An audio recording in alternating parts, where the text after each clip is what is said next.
More! Lunch break!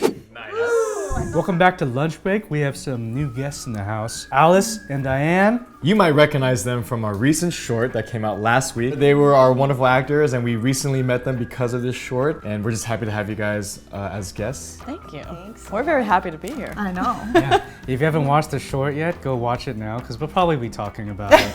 But anyway, just some background on the short. It's based off of like those Jubilee Soul Pancake cut videos, like two strangers talking, and like we're filming these two point of views and documenting their interactions. In this case, it was a digital minimalist talking to a digital influencer. And the story takes off from there, and we reveal that there's more to the story outside the set. The idea came from basically, you know, when we see those types of videos and you had the idea, it's like, what happens when the cameras turn off? Like they just got super deep, you know, like they talked about something like really, really important. And it's like, okay, cut, well, Next time. nice to meet you. Like, you know about like, I think with Wong Fu, like, you know, whenever we see that there's like, you know, a trend or a certain style that's out there, like we try to put our own twist on it rather than just kind of like doing the same thing. So I'm glad that we got to take the short film roundabout way.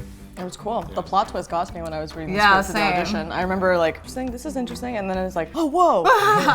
they know each other. took a turn. Oh, Yeah, wait. she's my ex. Oh God. And then I had to like go back and reread the whole thing, and it was a different experience the second time around. Yeah, it's one of those you have to watch again, see all those little But cues. I think a lot of people didn't make it. Like, they're like, I don't want to watch this type of video, and they don't realize that it's actually a short. But yeah, it's also a very special short because it was our first short film at Wong Fu with like LGBTQ plus leads as like the characters. Wait, you're gay? I thought we talked about this. We're actually gay, guys. It's okay. You know, just to kind of jump right in, like it is something that Wong Fu hasn't done before, like so, I guess, like prominently as this short. You know, and like I'm glad after all these years of Wong Fu, you know, we were finally able to make a video like this. You know, Totally. Yeah, like even though you identify as straight, that you still consider telling the stories of those people, and the fact that you actually went out of your way to cast real queer actresses and also talk to us about our real life experiences and make sure that, you know, the script was accurate. Because I know we did make a couple changes after we got cast. People not only want diversity nowadays, but they also want accuracy. Exactly. You know? It's nice to tell your own story authentically, you know? And that's actually something we were really nervous about going into it. I don't think Wong Fu was necessarily here at this channel was ever trying to like avoid it.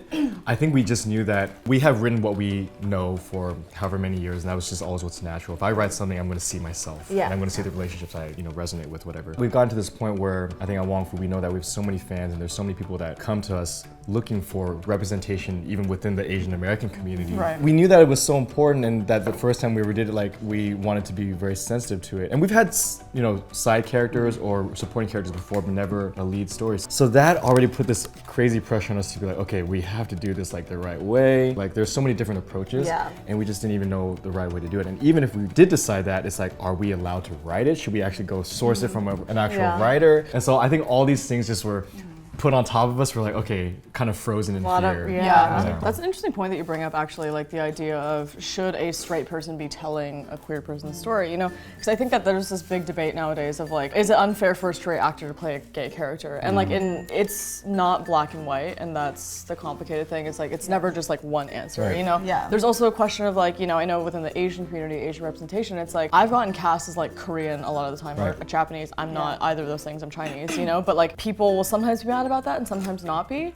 And so in terms of talking about like accuracy, it's like, I don't think there's anything wrong with like people who don't identify with the community wanting to tell stories of that community, as long as you don't take credit for like, we made this like queer iconic thing, and it's our queer iconic thing. You know, like the way that I interpreted it was that you guys just wanted to like acknowledge what your fans were asking for, and also acknowledge the fact that like this community is getting louder and more prominent, and like, we should see more of that in media. And I think it comes down to more about like inclusion. And if the people that are making this decisions have the right intentions, then we need to be equipped with the proper tools or proper perspectives, and if we don't have it ourselves, then we'll try to ask for that help. But we can take that first step to just first say, okay, we want to include that content. So I kind of related to just how Asians in general are interacting with Hollywood these days. It's like, look, a white producer wants to give us a show. I'm not gonna be like, oh no, it should come from an Asian producer. I'm gonna be like, no, cool, I'm down. I'm glad that you're open to it. Now let us help you make it authentic. So, you know, we opened that door, we want to do it, but after we casted you guys, and that was another thing too, we we knew that we had to cast people that weren't gonna act. Not everyone thinks that way though. Like there's so many straight roles already.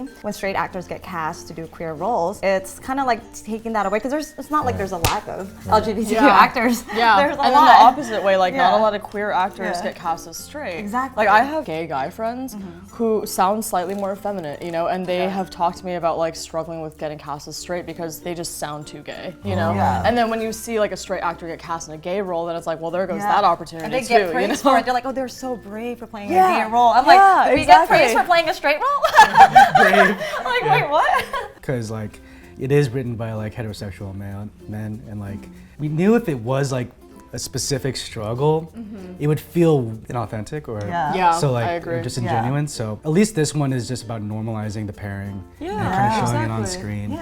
We're just queer characters who are having a story, you know? I think that there needs to be content that is highlighting an issue or a struggle or whatever, but then it's also good to have it just be like, we're just regular people that are exes and awkward and sad. Like gay people can just be sad. They don't have to be sad about being gay. Exactly. There was like part of me that was writing it that was like trying to avoid like anyone thinking like, oh, they're using them being queer as a twist, you know? Because like your sexuality is like this is a surprise.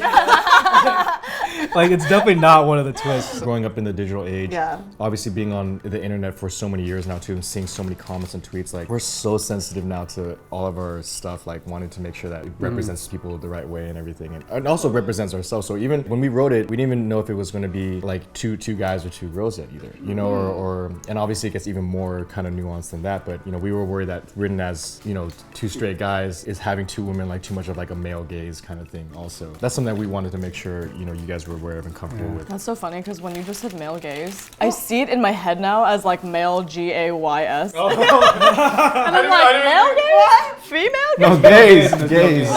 Just goes to show how queer I am.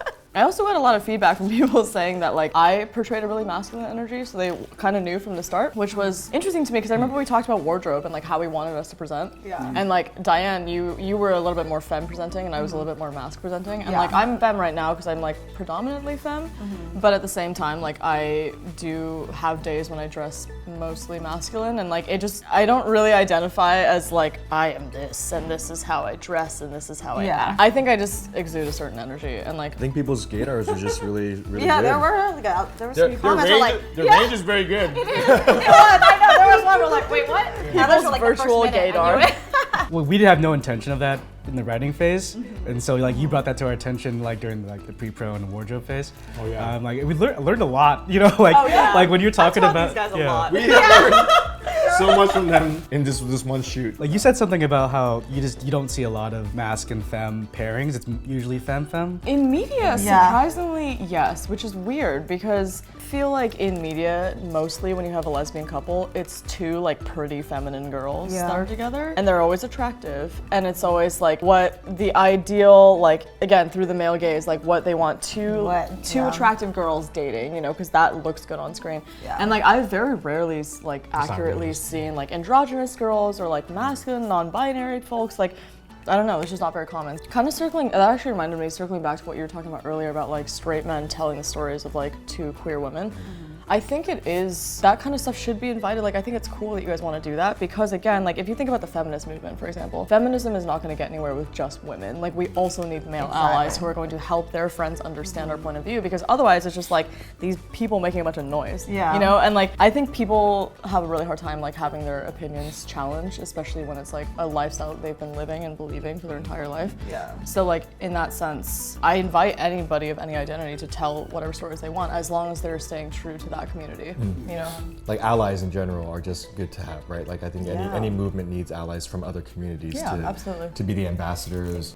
If you're just coming in swinging, you know, like people are gonna be defensive. Like that's their first reaction. Aside from your experience as an industry, just what's it like as you know, an Asian American in the queer community, just life? Like, you know, like obviously parents is like a huge thing. We've talked to so many people on tour and tell me that they're still not out yet and that they're so afraid of it, and I'm just I've actually had a couple people DM me since the film came out. And Oh, they were wow. like, I'm struggling with my sexuality. Happy to talk to anybody who's like struggling with that stuff because Yeah. we've all been there. Right. You guys have another layer of struggles that like we don't have to go Yeah. Yeah. Ours is like, I want to be a filmmaker.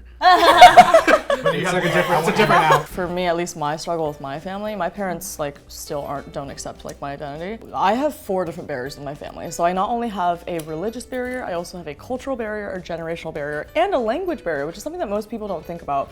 Because like my parents' primary language is Mandarin and my primary language is English. So like we literally struggle having intellectual conversations with each other because we just can't communicate certain things that we want to. Yeah. What's the Chinese word for intersectionality? It's- What's the Mandarin word for cisgender? Yeah, I mean, my parents know, but it's not something we talk about. I feel like, you know, they're not gonna rule me out. Like, I've overheard my sister tell my brother, like, oh yeah, I was in a car with mom and grandma, and they were talking about Diane, and they were like, well, if she's happy, then what can we do? You know? And to me, that means more than anything else. They're not gonna say it to my face, but knowing that they're actually, you know, accepting of it and knowing that it's there, and they can't really. Was it pretty early on that you had to deal with this, or do you feel like this is more like later on in life? Like, and like, what gave you that confidence to be who you are? In general, I was pretty lucky I went to a pretty accepting school. So I didn't ever feel like in danger when figured out I wasn't straight when I was like 14. So I never felt like my safety was compromised or anything like that. That's good. I'm very lucky to have that experience. Right. But in terms of like actually being out and proud and solid in my identity, I actually don't think that happened until pretty recently, which is weird because people who know me as like a very outgoing, very prideful person. I got a lot of backlash of like, oh, like you always talk about how you're gay. Like, why do you always talk about the fact that you're a lesbian? And like, so for a while I kind of like retreated mentally and I was like, I don't know, maybe I should just like Said cut that. away with that. Yeah, who said that? Gosh. No, it's like the whole idea of like, why are gay people always pushing their agenda on everyone? You know, it's like, I'm not trying to convert anybody. It's just like, for me. But then now I've reached a point where it's like, okay, I've spent most of my life like denying myself the ability to just fully accept myself and just live my life as I am. Yeah. So now I'm just going to and like screw anyone else thinks, you know? Well, I didn't really know till a little bit later. I thought I was straight forever. And then I fell in love with a girl, I think I was 19. We were together for about 3.5 years. So like during that time though, it was so new to me and like she was out since she was young and that was one of the things we had issues about because I wasn't as comfortable. You know, so I was kind of more retreated and like I didn't want to be, she wanted to be more public and there was times where I wasn't as comfortable. But then it wasn't until after we broke up that for some reason, it just all came out. I was like, who cares what anyone thinks of me? I'm gonna be queer. Or like, no, at first I went through a bisexual, of course. Like we tried to figure it out. I was like, I'm bi. So I started trying to see guys again and it was like. I don't know how to take that. Oh yeah, I know what you mean. Look at you. To clarify, we're not saying that all bisexuals. Yeah, we're not. Not all bisexuals are like transitioning gays. Yeah. That was just our personal experience. She's like, yeah, I gave guys a try, and yeah, clearly. Well, thank you guys so much for sharing your perspectives and your journey with us, and hopefully this won't be the last time you guys Thank you for having us. come on lunch break. Yeah, hopefully we can continue telling these stories, and you definitely helped pave the way for that. So thank you so much. Thank you. Yeah, Thank it you. was such a guys. positive experience. It was, yeah. The community was so receptive, and I felt really good that people were so happy with it. You know, and they me weren't too. criticizing it. Yeah. Yeah, very welcome. Yeah. So, Totally. thanks, guys. Yeah, Thank you. so Thank you for the support. Yeah. You guys are awesome. Thank you. Yeah, please pass it along to your other friends. Also follow Alice and Diane on their journeys. New episodes of Lunch Break every Thursday. See you later.